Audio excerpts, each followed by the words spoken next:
Good morning, mga Angelo Castro III. I'm Angela and we are the Castros. Alam. Merry Christmas! Merry Christmas! Uy, puyat pa ako eh. Ano ba na? Nabusog ako. Late tayo kagabi. Busog Tsaka, ako sa Christmas after this kasi diretso uwi natin in traditional opening of gifts with the family. Pero syempre, we value our work, so work first. Uy, Merry Christmas to all our viewers. Nako, mga brunchies. It's so wonderful to be spending Our first Christmas with our brunchies. Our first Christmas, our Christmas with our brunches. Of course, a Christmas staple is a fruitcake. Amoy na amoy ko nga for everybody. Wag na. Baka mawala yung... saya ko ngayon kasi Pasko. Ganda ng shirt mo ah. Ganda na. Merry ang vibes ng Pasko. Of course, yan ang ating theme this year. Oo, pero kahit Pasko po, tuloy-tuloy po ang countdown natin because we're serving you news in a countdown. All that before your second cup of coffee. This is Brunch, Christmas episode.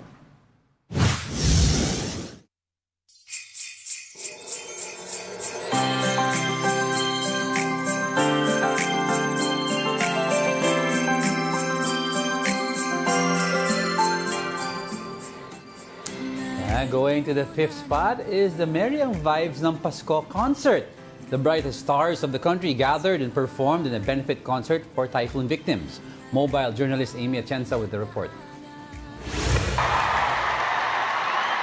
The MVP group of companies gathered as one to make Christmas extra special with Merry ang Vibes ng Pasko, the MVP group Christmas party held at the Smart Araneta Coliseum. To kick off the special event, Manny V. Pangilinan himself gave his welcoming remarks, graced by face-to-face host Karina Sanchez. Pinoy Olympians with the likes of Carlos Yulo, Ira Villegas, and Nesty Petesio also made their special appearances to champion Pinoy talent and athleticism. Further, Media Quest celebrities went all out for a talent competition for the fans. Masaya pa rin, syempre. Of course, it's the season of giving and love, so happy lang. The Itbulaga family and the Will to Win family added more fun in the celebration with song performances and prizes handed out to the audiences. Various news personalities with the likes of frontline anchors Cheryl Cosim and Julius Babaw also made their appearances as presenters of the party.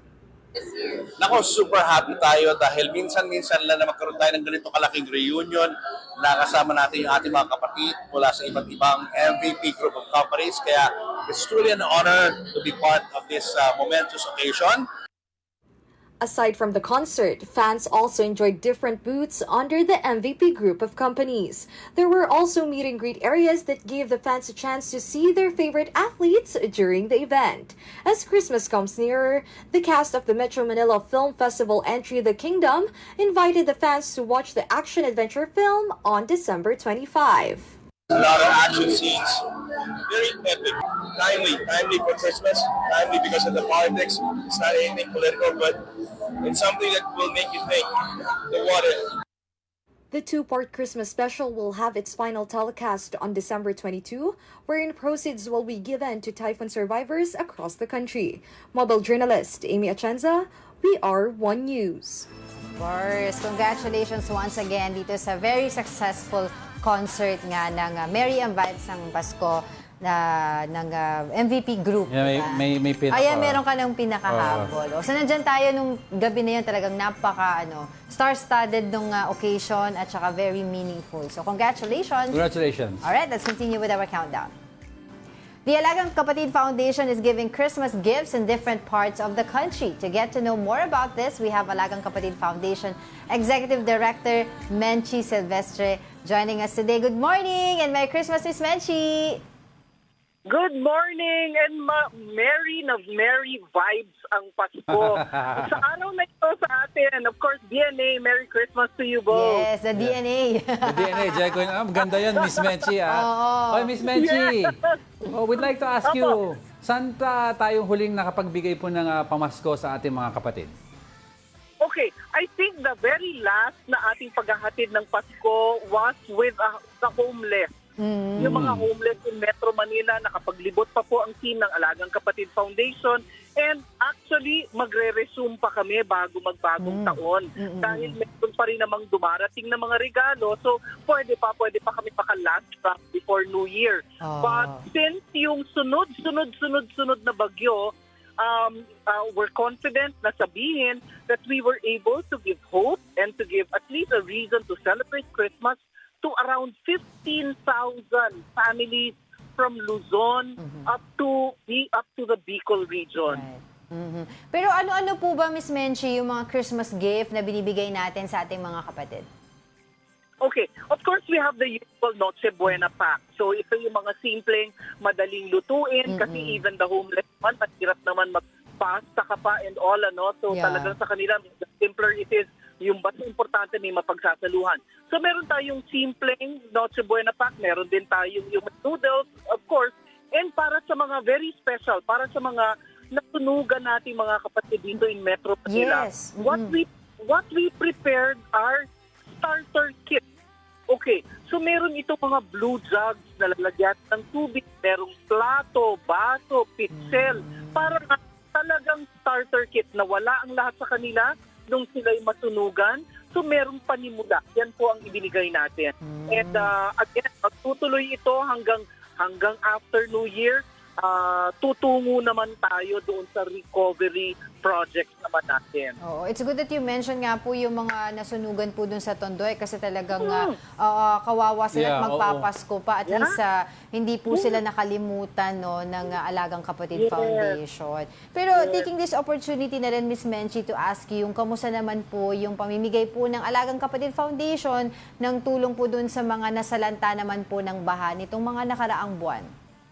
Okay, of course, yung ating immediate response natin doon, kaya naglibot agad-agad ang ating mga teams.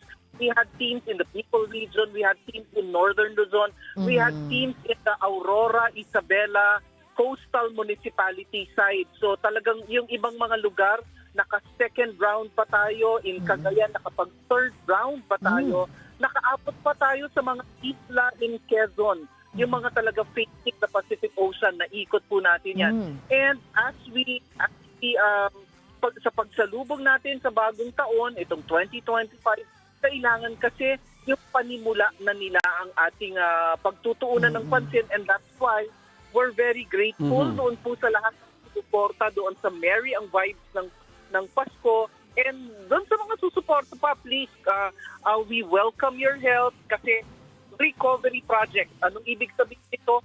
It's either we will try to restore yung dating pinagmumulan nila ng kabuhayan. So kung sila'y magsasaka, susubukan nating ibalik yung kanilang kabuhayan bilang magsasaka. Kung hindi man, we will try to provide an alternative source of income. Kung talagang bumalik sa pagsasaka, or another member of the family can probably help, yung father na magsasaka o yung tatay na mangingisda. So, alternative na kabuhayan para kapag yung magsasakang ama o yung mangingisdang ama ay na-disable, kumbaga, ang source of income, ay merong ibang member ng family na kumikita pa rin. That's right. Ms. Menchie, of course, we're approaching the new year, and based on yung mga learnings natin itong last year and all the calamities that hit us, ano po ang magiging ngayon goal ng Alagang Kapatid for 2025? Okay, ang ating goal for 2025 talaga nakatuon sa dalawang bagay. Una, bangon kapatid, pagbangon. Ito talaga ang pagtutuunan ng gusto kasi we cannot be just present during their crisis and not be able to help them during their recovery. So yung pagbangon. So of course, tuloy yung kapatiran natin. Ito yung mga bloodletting projects natin. Ito yung mga nangangailangan ng maliliit na tulong na pwede naman nating tugunan in partnership with other agencies and our donors. So these two, isa-strengthen natin for 2025, pagbangon, of course yung kapatiran, again, with focus on livelihood restoration. Again, Miss Menchie, para po dun sa mga kapatid natin na interesado mag-donate po sa Alagang Kapatid Foundation, saan po sila pwedeng mag-donate? Okay, please drop us a line or two dyan sa Facebook page na Alagang Kapatid Foundation Inc. Nandiyan po ang ating mga contact details. Your company or your community or your family wishes to support one of our recovery projects or one community na sa tingin ninyo kung mag-partner kayo sa amin ay mas makakatulong tayo, we're welcome to partnerships. Of course, kung kayo naman po'y mag-isa at may extra kayong blessing ngayong bago magsara ang 2024, andyan din po yung ating mga contact details, yung ating mga bank details at welcome na welcome po kayo to donate. Any amount will do. Dahil pag nagsama-sama natin ang inyong tulong, napakaraming pamilya pa po ang ating matutulungan at mabibigyan ng pag-asa. Alright, on that note, maraming salamat po muli sa pagsalo sa amin dito sa brunch. Thank you so much and Merry Christmas! Merry Alagang Christmas! Kapatid. Merry Christmas! Yes Jenny! po. Yes, thank you. Yan po ang ating nakausap. Salamat! Opo, Merry Christmas ang ating Alagang Kapatid Executive Director, Menchi Silvestre. Yes, si bossing Menchi, Ma'am Menchi, siya nag-coin ng term DNA. The Siya DNA. yun. DNA. Alright, let's move on to our next.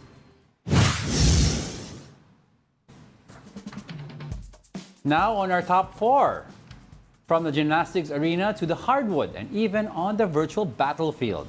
Filipino athletes and teams have demonstrated exceptional skills in sports this year. Let's take a look back in this report.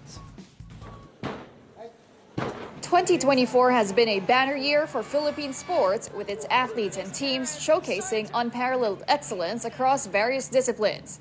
Beginning with our golden boy, Carlos Yulo. He clinched 2 gold medals in the floor exercise and vault categories of the gymnastics in the Olympics in August. Yulo is the first Filipino to win any medal in gymnastics and only the second Filipino to ever win a gold medal. From gymnastics to basketball, Filipinos continue to make history in sports. Gilas Pilipinas delivered a masterclass in determination at the 2024 FIBA Olympic qualifying tournament held in Latvia in July. Although they were defeated by Georgia and Brazil, Gilas Pilipinas emerged victorious against the host team.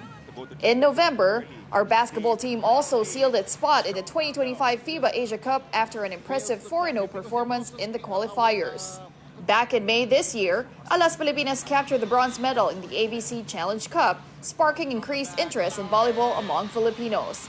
They reasserted their mastery over Australia at the fabled Rizal Memorial Coliseum in Manila. The victory also marked the country's first medal in an ABC-sanctioned tournament since joining the Confederation in 1961. But it wasn't just in traditional sports. Esports are also thriving in the Philippines. Fnatic Onyx PH was named M6 World Champions after their commanding victory over Indonesia. Earlier this month, the team secured the coveted title of the best Mobile Legends Bang Bang team in the world. This marks their first ever world title and the 5th championship for the Philippines. Oh, truly This this year, year no? talaga, This year marked a oo. lot of success in terms of sports. So we, of course, This is our year Kalaluyo, for sports. Yulo, and of course we also have yung mga e-sports teams natin. They're doing Yes. very well. The Gilas Pilipinas sa mga window qualifiers, we Isa won pa yan. against New Zealand, which is a team that we have. Well, for the last few years, hindi natin matalo-talo. So, hoping na next year naman, we reciprocate the same success that we have this year. But we're in the right step. Right direction pala. We're in the right direction. Congratulations ulit sa ating mga atletang Pilipino. Okay, alright. We are just getting started, mga kapatid. More of our top 10 news when Brunch returns. Keep it here on One News.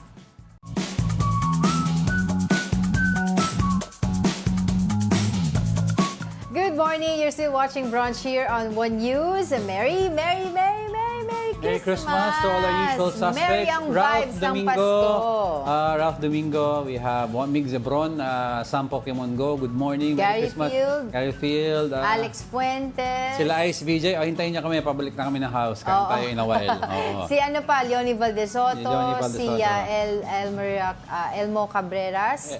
Tama ba yun? Elmer. Hindi, may isa pa Elmo. dito. Iba pa yun. Tapos, si Kuya Elmer, of course. Tapos, ay, nako. Saka sino pa ba? Si Gary Alex Field. Fuentes. Oo, Tito Naldi, Tito Daisy, ang mga nanonood. Mother Earth, wait for us. Ronald Maxtay, of Oh. course. Mio, don't open the gifts yet. Pauwi na kami.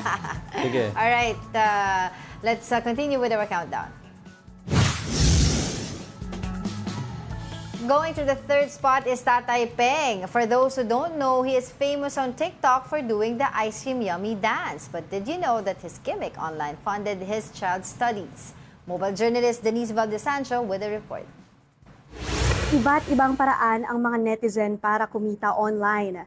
Ang isang tatay na nakilala ko, kwelang pagsayaw ang diskarte. Kaya ngayon, napapaaral ang kanyang anak.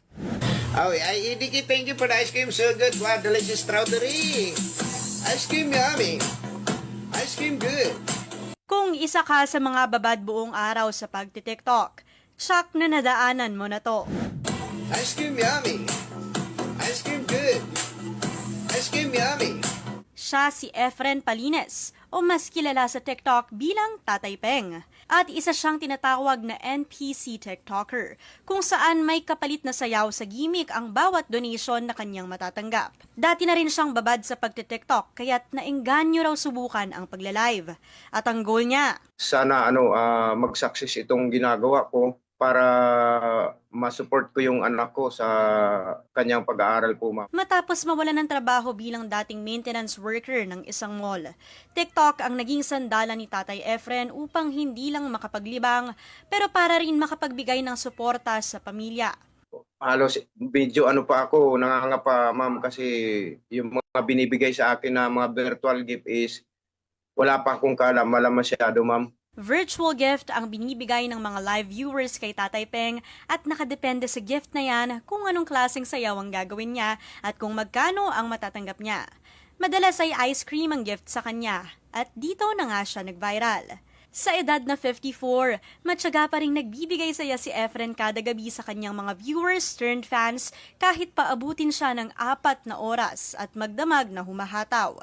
Diyan po na basang-basa na yung damit ko, natutuyan ako ng pawis sa likod, 3 damit ang nabibihis ko sa pagla-live. Sa simula, kahit na matumal daw ang nanonood, tuloy pa rin ang kayod. Kahit anong gawin, sabi ko, kahit pambayad lang ng kuryente o wifi, sige tuloy lang. Bago mag-viral, marami raw muna ang naging bashers niya. Umabot pa sa puntong kinailangan niyang gumawa ng panibagong account sa dami ng nagre-report sa kanyang original account. Sabi, masagwa, ang pangit tingnan. Sabi nila, itigil ko na. Sabi ko, sa isip ko, hindi ako titigil. Sabi ko, pinaghirapan ko, tutuloy lang ako. Nagbunga na ang kanyang effort. Halos bayad na ang matrikula ng kanyang anak, nag-graduate na next year sa pagiging computer science student. Ang mensahe niya sa lahat ng kanyang manonood. At saka mga baser dyan is, I love you. At saka sa mga nagsusupport, maraming salamat po sa inyong lahat. Kung hindi dahil sa inyo, hindi makakarating si Tatay Peng dito. Isang patunay si Tatay Peng na bata man o matanda, walang pinipiling edad ang pagbibigay saya sa kapwa. Mobile journalist Jane Veloso po, hatid ang mukha ng balita. Napaka-inspiring ng story niya ni Tatay. Isipin mo, napaaral niya yung mga anak na tapos yung pag-aaral. Dahil sa pagtitik. Pero hindi biro yung ginagawa niya, 5 oras a night, 5 hours a night ginagawa ni Tatay Peng to earn that money. So hard daw earn. Pero do you know exactly what is this ice cream yummy trend? Kasi meron tayong original. There's an original singer to this. Let's get to know more about this content with creator Rex BB. He is a US-based artist who is the original creator of the TikTok trend. Rex, Merry Christmas. Good morning. Rex, Merry Christmas. Yo, hi, Merry Christmas, guys. So Rex, is it right to call you the original creator of this yummy ice cream good trend? Yes, that is correct. That is correct. So I don't know if you saw our last report of Tatay Peng. He popularized it here in the Philippines. Yeah, here in the Philippines, and a lot of people thought initially that he was the original creator. So how did you come to know about Tatay Peng? Yeah, I came to Tatay Peng because, everybody started tagging me in his videos. Everyone was like, bro, he's literally doing your dancing, your song, go check him out. And I just get tagged over and over again. So eventually I had to see him and I was like, wow, this is so inspirational. Right, but how's life so far after the ice cream yummy trend? Wow, life has been so crazy. My life kind of changed completely in a month, and I'm honestly speechless that it's made it all the way to the Philippines. And also shout out to the Philippines. I love you, Philippines. Yeah, but of course, a lot of Filipinos are asking, and I think I asked you this before, but what were you doing before all of this? And how did you come up with this dance craze? Yeah, so before this, I was just working a normal office job. I had a 9 to 5. I didn't tell any of my coworkers I had a TikTok, but eventually everybody, kind of started to know about it. So I had no choice but to, quit my job and just dedicate full time to Ice Cream Yummy. But I came up with it. I had been doing NBC for a year, and it wasn't until I started playing the background music and I started changing it up. I would say my words I was already saying, and I'm like, okay, it's matching the beat, and this sounds actually really good. Ice cream yummy, ice cream good, perfect. I was like, I liked it a lot, and a lot of people liked it too. Right. When you mentioned earlier that your life changed since this ice cream yummy trend, what do you mean by that? Did you get more endorsements? More money? More followers? Wow, it's all over the place. I mean, followers, brand deals. I get recognized every single day whenever I leave my house, and I'm like, that is insane, because before this, nobody knew who I was, and it's just very, very surreal. And go ahead. Go ahead. Do you plan of creating, are you planning something new? Yeah, something new. Right. I don't know. I mean, I might make, an ice cream yummy Christmas version, like Christmas yummy, Christmas good for Christmas. But I don't know. I mean, I never predicted any of this would go this far. It was very unexpected. So I'm always down to make, more trends, but it'll just have to come naturally. I have no idea what's next, but I do want to stream on Twitch more, maybe YouTube, stuff like that. But Rex, you mentioned that you were initially a songwriter, am I correct? And a singer? Yes. I used to write rap music and produce music as well before this. All right. And of course, we'd like to ask, what's your reaction with a lot of TikTokers using your trend? Yes, in the Philippines. And Rex, to tell you honestly, they've been making a lot of money using your Ice Cream Yummy.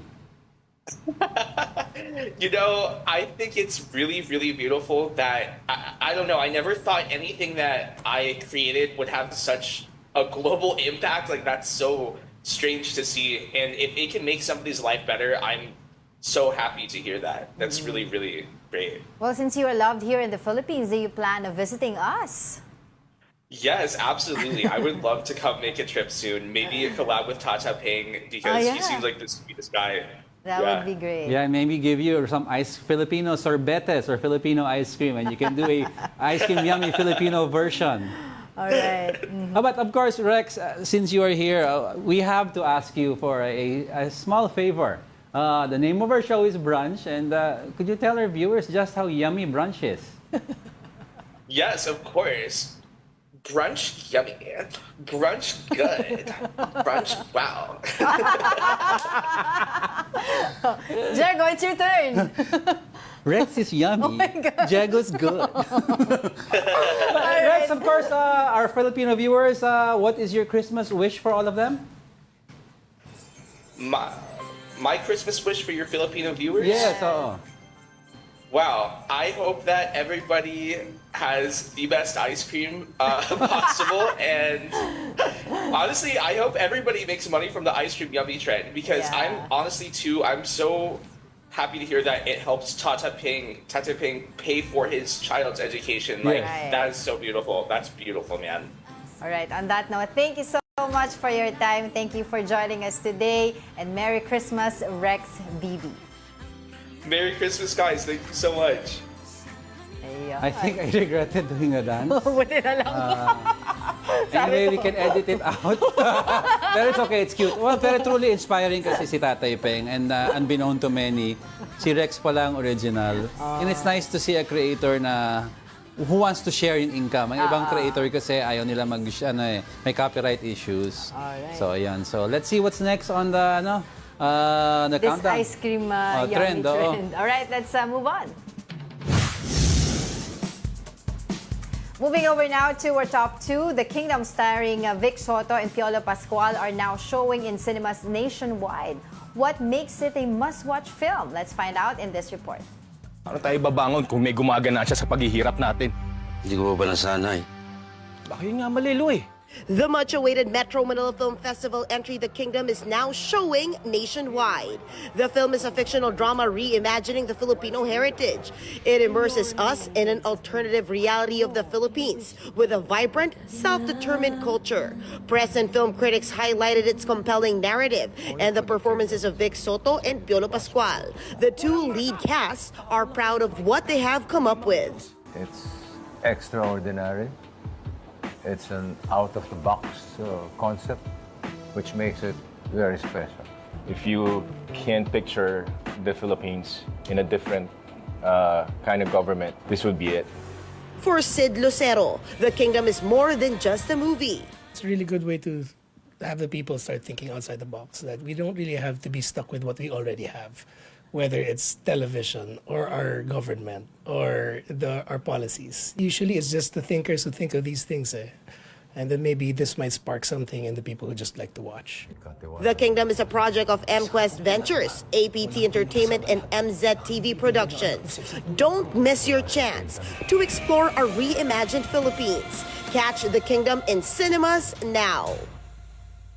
Diba? I've seen the trailer. Trailer pa lang talagang parang gusto mo na din talagang panoorin yung buong film. Ang ganda ng cinematography. Yung initial feedback also, the set though was fantastic. It really depicts Philippines away from the Philippines. And talagang ang ganda daw, ang ganda ng set. Nakaka-excite. And this is something different, diba? From bossing and of course kay Piolo. Actually, when we first saw yung write-up, yung PR about yung Kingdom, and I saw Vic Soto, I thought yung parang yung ginagawa niya before. Yung mga Enteng Kabisote. Kasi Kingdom din yun But when I saw it was a serious movie, it is something interesting that we should take a look at because sanay tayo kay bossing na laging comedy. At saka this is going to be the first time na magkakasama nga sila ni Piolo Pascual. All right, let's talk more about The Kingdom. We are now joined by News 5 correspondent MJ Marfori. MJ, Merry Christmas! Merry Christmas! Merry Christmas, guys! Yes. Talagang Merry Christmas because everybody's gonna rush to the cinemas today to watch The Kingdom.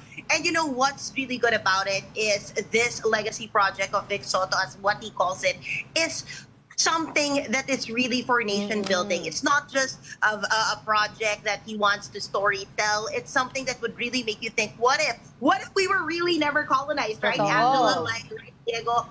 I mean, just hearing it, I was there at the story conference of the film earlier this year, and it really gave me goosebumps just because,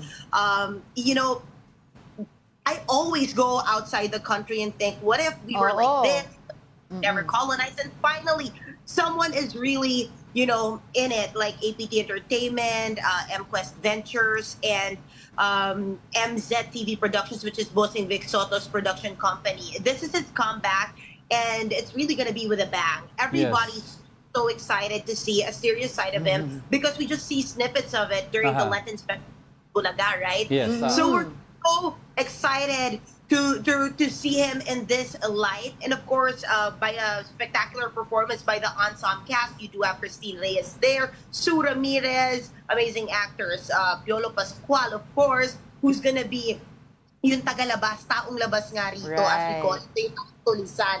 Also, of course, Sid Lucero bringing in a fantastic round up to the lineup of the cast of The Kingdom. They built the world from ground up. You have also special participation by Isa Casado, as what they're seeing on the television screens right now. I mean, this is really a very ambitious project, and we're just so happy that three of the biggest producers in the country today are joining forces for the Philippine cinema, and this is the 50th year of the Metro Manila Film Festival. Yun naman, can you tell us more about what the press and the critics say about the film, MJ? Well, the press and the critics, they are focusing on, we have spoken to a few. Well, konti pa lang din naman talaga yung nakakapanood. But they're very hopeful about the reimagined Philippines. We did see Alo and Ignacio's post about that. Filbert D. Mighty Magulang also is whipping up. She is an historian, and we love her content on TikTok, talking about the history of the Philippines. So let's see. Because you know what, the Kingdom, they really worked with all the experts when it comes to our nation's history and the best of the Yes. best of the universities from UP Diliman and all else, just so sobrang concise, and of course they're making this modern day Philippines that was never colonized, just so it's in sync of what really happened from before up until today. But what we are really hearing from the critics and our colleagues from the press is that they're very hopeful that this would spark something in the nation after watching the film. Yes, NJ, what was also talked about, no, kasi it was the seamless and flawless transition of Bossing Vic Soto from comedy into something serious. Now, based on your experiences and conversations with him, how did he prepare for this? Well, he said that this was the most challenging for him because he has action scenes in the film, which he has never done really. So he did train for it.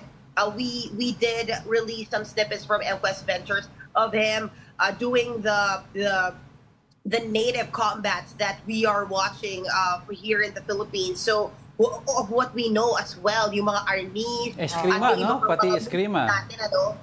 Yes, also, syempre si Piolo Pascual, sanay na siya sa ganyan. So, sinabayan niya ni Bossing, nag-joke pa nga si Bossing eh. Next time naman daw, si Piolo naman daw at tatapak sa mundo ni Bossing ng comedy. That was pwede rin. Conversation that I had with them. But going back to this seamless transition, we do see him in Itbulaga Lenten specials. And really, right, everyone loves him doing drama, and this is a full-length film for us to enjoy.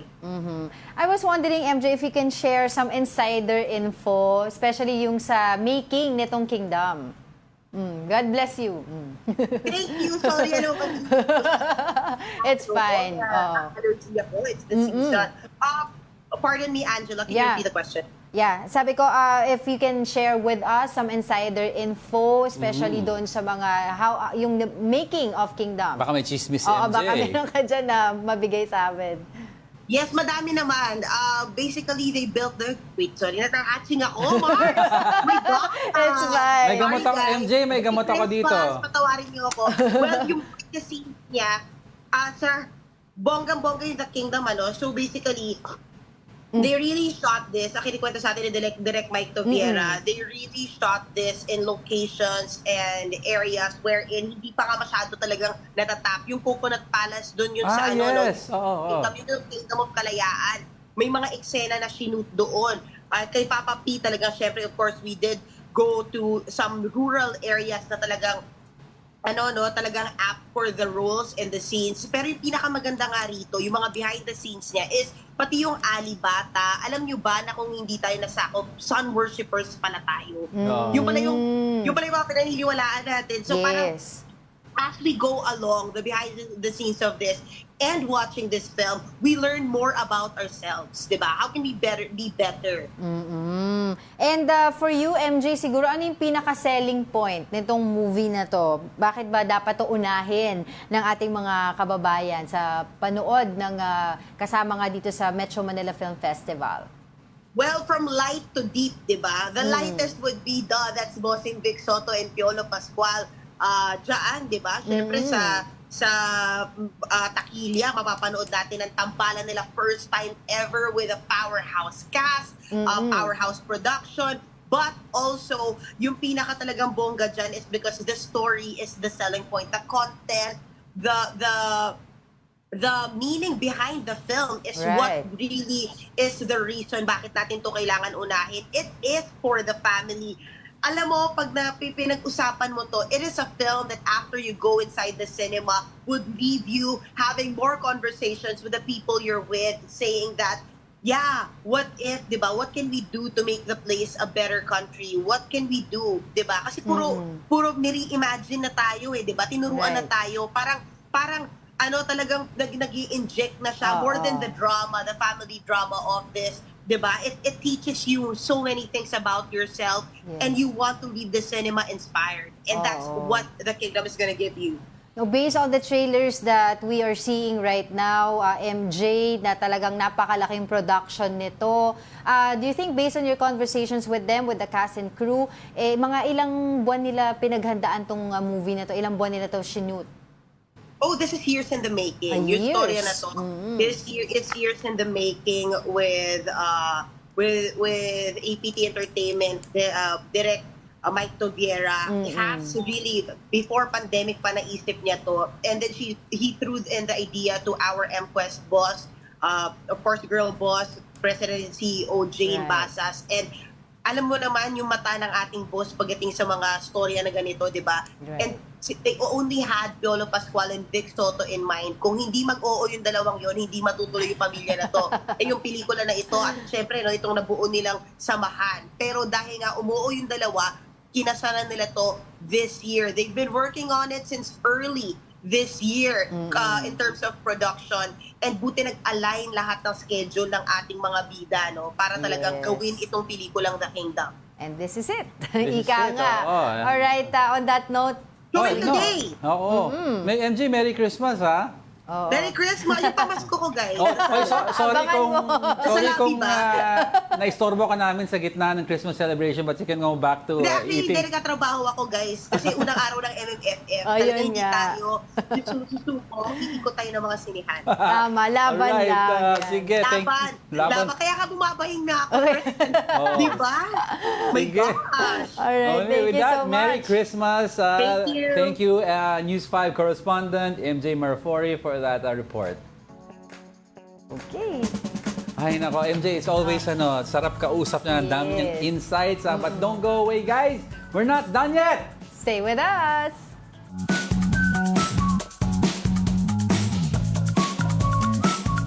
Welcome back. You're still watching Brunch here on One News on a Christmas day. We're in the studio. Merry Hoy, Christmas. alam mo ba? Ito ha. Merry Christmas. Ito, kagabi, may handa. Ubos na halos yung pagkain. May tira pa. Ito ba? Alam, pwede nyo itira sa mga extra chicken or extra pork. Nakapag-init na ba ang lahat? Guys, i-adobo nyo yan. Oo. Tapos yung pwede. tirang kanin, isangag nyo. Mga fruit salad dyan, mga mango graham Yung cake. fruit salad na nag-ice-ice na dahil matigas. Oo. Mga spaghetti. Mag-diet na kayo, ha? Oo. Lahat Merry tayo. Christmas ulit sa ating mga Merry Christmas to all our brunch. viewers. Welcome to Brunch. I hope you're enjoying our feel-good episode. Medyo tayo, veer away muna tayo sa masyadong seryoso. Oo, kasi Pasko naman. This whole year, we've been dealing with usapin budget, VP Sara, away politika, di ba? Relax muna tayo today. This is a ceasefire today. Ano bang top story natin? Let's move on to our top story. Our top story for Christmas is about Mary Jane Veloso. The Veloso family got their Christmas wish this year after the Indonesian government decided to return the former OFW back to her home country. Let's go back to her tragic past and see how she persevered for 14 years in this report. Mary Jane Veloso is just one of the heartbreaking stories of OFWs who have to leave their family and work abroad in hopes of providing a better future for them. In 2010, the 25-year-old Filipina left the Philippines to work in Malaysia. She was with her god-sister and recruiter Tintin Serio when they were informed that the job for them was suddenly unavailable. Serio sent Veloso to Indonesia and gave her a bag with 2.6 kilograms of heroin. Veloso claimed no knowledge of the illegal drugs in the bag. On April 25, 2010, Veloso was arrested at Odi Sucipto International Airport in Yogyakarta, Indonesia. On October 11th of the same year, the court in Indonesia sentenced Veloso with death penalty. Veloso's case reached the Indonesian Supreme Court, but unfortunately, the decision was not reversed. Then President Noynoy Aquino asked former Indonesian President Susilo Yudhoyono for a clemency for Veloso, but the latter only imposed a moratorium on executions. When President Joko Widodo took the Indonesian office, he rejected all requests for clemency for convicts sentenced to death, including Veloso. On April 24, 2015, Veloso was transferred to Nasakumbangan Island for her scheduled execution by firing squad. Aquino reportedly had a quick meeting with Widodo at the ASEAN conference in Malaysia on April 28th. He convinced Widodo that Veloso can be used as a witness to help Indonesia uncover the drug syndicate in their country. On the same day, Sergio surrendered to authorities after receiving death threats. On April 29, Veloso was saved on the 11th hour and execution was postponed. But in 2016, hopes for Mary Jane seemed to fade away when then President Rodrigo Duterte gave the Indonesian government the green light to proceed with Veloso's death penalty. Fast forward to this year, President Bongbong Marcos announced that Veloso will return to the country after forming an agreement with Indonesia. And come December 18, 2024, the 40-year-old Filipina who was allegedly a victim of drug syndicates is back in the Philippines. Napakasaya ko! Nakauwi na ako dito sa bansa natin. Veloso spent 14 years in an Indonesian prison. She eventually became fluent in Bahasa Indonesia. The babies she left are now in their teens. Despite experiencing hardship and frustration and narrowly escaping death, Veloso keeps optimistic about her future. Si Mary Jane, may apo na, di ba? Oo. Pero it's to dun sa note pangalan na niya. yung phone calls ni President Benigno Aquino who broke protocol Oo, to pinag-uusapan save. na natin yan dito. Alam mo, Diplomatic protocol, that's what the term is. actually, si Mary Jane Veloso was already binihis na siya for her execution. Kasi 11th hour. yung execution nila, meron silang uniform na sinusuot and they already changed her to that in preparation for the firing squad. And they were, I think they moved her already to the holding cell before they transfer her to the firing squad. But because of the successful calls of the late President Aquino to the foreign minister of Indonesia, na-convince nila na wait lang, if you don't allow us to get testimony from Mary Jane Veloso and state the execution, baka the bigger fish mawala sa atin. Yun ang magiging problema. So si Joko Widodo, who is a known hardliner against drugs and very stern, wala siyang leeway with regards to drug traffickers and drug pushers, he gave in to that because nakita niya na may bigger fish. Oo. Ayun nga yung sinasabi nilang diplomatic protocol na na-break ni the late Pinoy Aquino. Ang tawag dito kasi he was supposed to be dealing dapat lang yung kanyang counterpart, which is the president. Pero yun nga, tinawagan niya yung foreign affairs minister. At sinabi nga nung minister na to, sige, i-relay ko to agad. So yun, dun na stop itong execution sa kanya. Sabi nga, 'di ba, 11 hours before na dapat siya ay mabitay, natawagan nga nito ni President Noynoy Aquino at that time. So fast forward nga, ngayon, after 14 years, nandito na siya ngayon ulit sa Pilipinas. Laki ng mga anak niya. Ang laki na ng mga anak niya. And then, of course, during our reports here, di ba, for the last couple of days, sinasabi natin that she will undergo a 5-day quarantine. Yes. After nun, which will fall under December 24, ay po pwede siyang makasama ng pamilya niya on Christmas Eve. Diba? And then, until then, it's going to be a waiting and guessing game. Bakit? Bakit? Nakasama niya yung pamilya niya kagabi. Yes, sa kagabi, 'di ba? It will be a waiting and guessing game dahil nga doon sa kanilang hinihingi na clemency from President Bongbong Marcos. Pero alam mo yung based sa mga naririnig nating balita, President Bongbong Marcos so far left it up to the Board of Paroles and he used the word it's up to yung mga legal people. Kasi if you use the word legal, then parang clemency might be off the table. Baka dadaanin sa good conduct time allowance or parole in deference to Indonesia, parang in respect to them.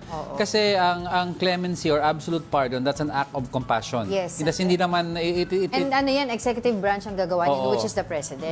Kasi when you say clemency or absolute pardon, it's walang legal justification dyan. It's just that humanitarian concerns, matanda na, may sakit, he served his time, or may mitigating circumstances yung crime niya, things like that. Pero yung word na legal means, so far, baka may nakikita silang behavior on Mary Jane's part who has shown na she has learned a lot.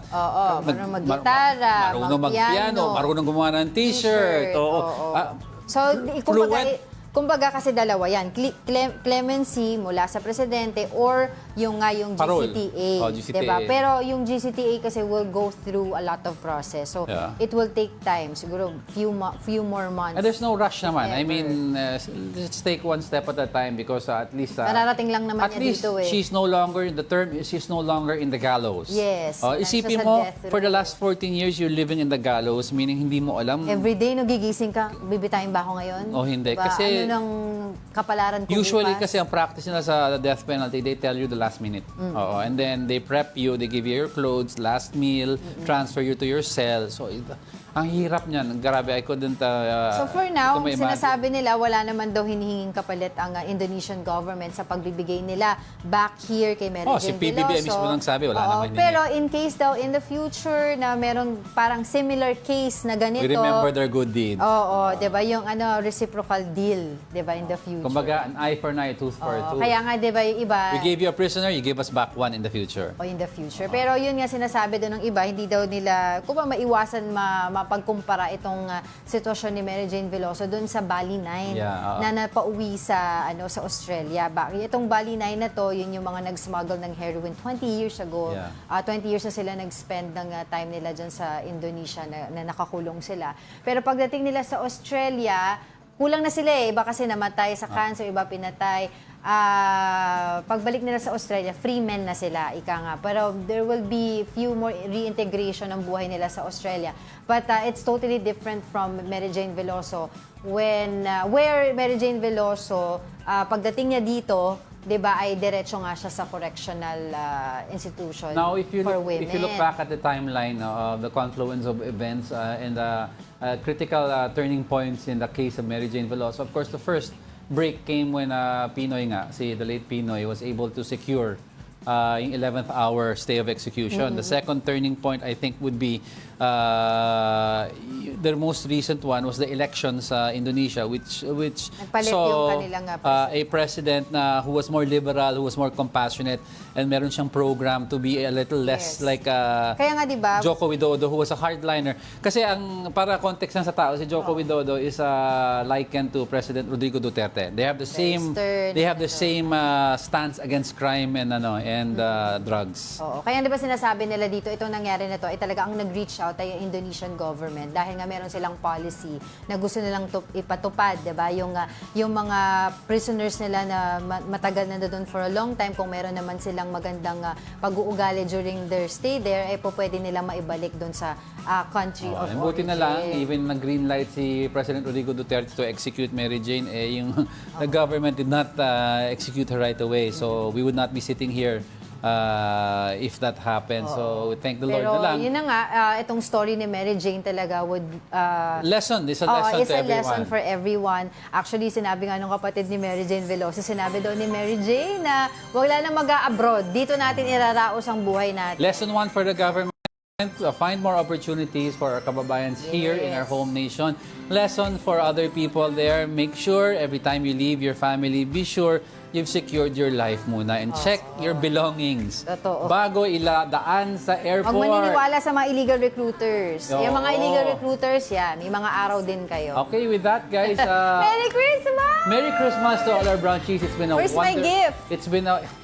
Hindi mo ba na-open kagabi? Hindi pa binigay? It's been a wonderful year with all of you. This is our first Christmas with Brunchies, and here's hoping to another Christmas with the Brunchies. And then after this, you can go back to eating your leftovers, opening your gifts, relax, spend time with your apos, your children, your loved ones. And with that, Angel, ano ang ibibigay natin sa viewers natin? Ito, panoorin po ninyo ang ating Merry ang Vibes ng Pasko music video. Merry Christmas!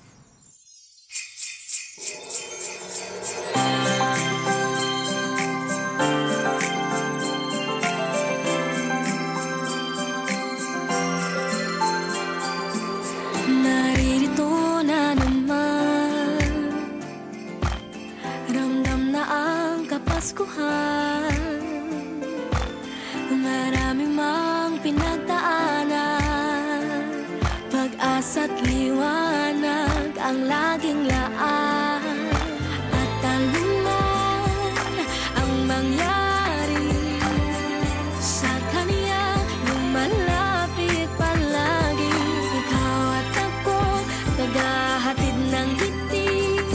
Laging